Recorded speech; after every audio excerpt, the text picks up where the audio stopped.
నమస్తే NCR news కి స్వాగతం. నా పేరు హరిప్రియ. బులెటిన్ లో ముందుగా హెడ్లైన్స్.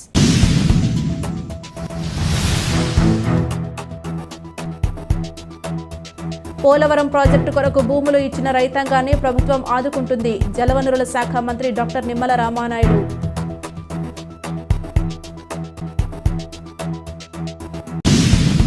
శివారు ప్రాంతపు ఆయకట్టు వరకు సాగునీరు అందించడమే లక్ష్యంగా రాష్ట్ర ప్రభుత్వం ప్రధాన లక్ష్యమని రాష్ట్ర జలవనరుల శాఖ మంత్రి డాక్టర్ నిమ్మల రామానాయుడు అన్నారు. సీతానగరం మండలం పురుషోత్తపట్నం పుష్కర పంపింగ్ స్కీమ్ ఎత్తిపోతల పథకం ద్వారా ఆయకట్టు రైతాంగానికి సాగునీటిని విడుదల చేసే కార్యక్రమంలో తూర్పుగోదావరి జిల్లా కలెక్టర్ పి ప్రశాంతి, శాసనసభ్యులు బత్తుల బలరామకృష్ణ, జ్యోతుల నెహ్రూ, వరుపుల సత్యప్రభ, స్థానిక ప్రజాప్రతినిధులు, అధికారులతో కలిసి మంత్రి కాలువలకు సాగునీటిని విడుదల చేశారు.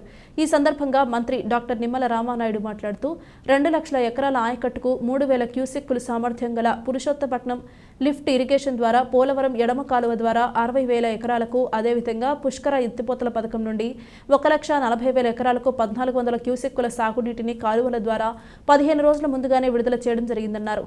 రాష్ట్రానికి జీవనాధారమైన పోలవరం ప్రాజెక్టును పూర్తి చేయకుండా గత పాలకులు నిర్లక్ష్యం, రివర్స్ టెండరింగ్ విధానంతో నిర్వీర్యం చేయడం జరిగిందన్నారు. రాష్ట్రానికి పోలవరం ప్రాజెక్టు అత్యంత ప్రాధాన్యమైనదన్నారు. ఈ కార్యక్రమంలో జిల్లా కలెక్టర్ పి ప్రశాంతి, శాసనసభ్యులు Varupula Satyaprabha, irrigation SE B Yesubabu, ఈఈలు పిడి రంగారావు, సిహెచ్ కోటేశ్వరరావు, స్థానిక ప్రజాప్రతినిధులు, అధికారులు తదితరులు పాల్గొన్నారు.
కొద్దిగా మీరు అలా వెనకెళ్తే అందరూ ఫ్రీగా ఉండేది కదా.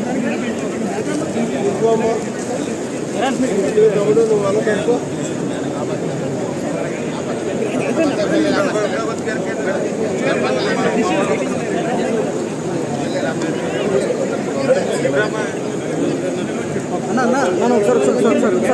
సార్ ఇంకా వైడ్గా ఏమి చేద్దామో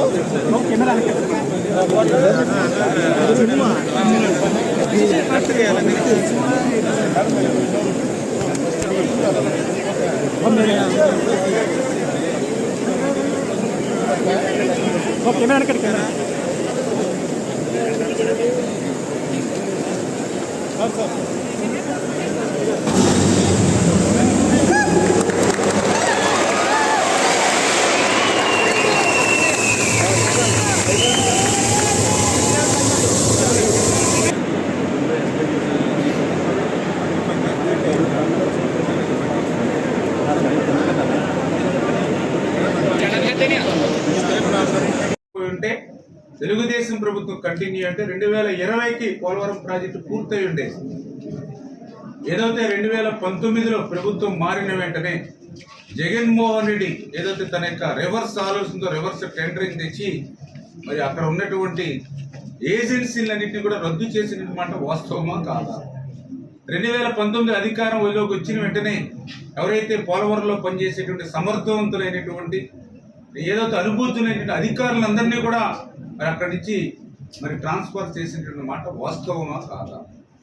ఇది మేము చెప్పినటువంటి విషయాలు కూడా కాదు. సాక్షాత్ ఏదో పోలవరం ప్రాజెక్ట్ అథారిటీ ఏదైతే ఉందో వాళ్ళే మినిట్స్లో క్లియర్గా రాశారు. ఈరోజు మినిట్స్ పేపర్స్ కూడా మనందరం కూడా ఓపెన్గా నెట్లో కూడా చూసుకోవచ్చు. అందరూ క్లియర్గా రాశారు. అదేవిధంగా పోలవరం ప్రాజెక్ట్ అథారిటీ ఎవరైతే సీఈఓ ఉన్నాడో ఆయన డైరెక్ట్గా ఆ రోజు స్టేట్ గవర్నమెంట్ చీఫ్ సెక్రటరీ కూడా లెటర్ రాశారు. ఆయన కూడా పోలవరం ప్రాజెక్ట్ అనేది చాలా క్లిష్టమైనటువంటి ప్రాజెక్టు, ఇది మంచి క్రిటికల్ స్టేజెస్లో ఉన్నప్పుడు సీజన్కి మార్పులు వచ్చేటువంటి సమయంలో మీరు ఇట్లా ఏజెన్సీని రద్దు చేసి మళ్ళీ కొత్త ఏజెన్సీని ఇస్తే మరి టైం డిలే అవుతుంది.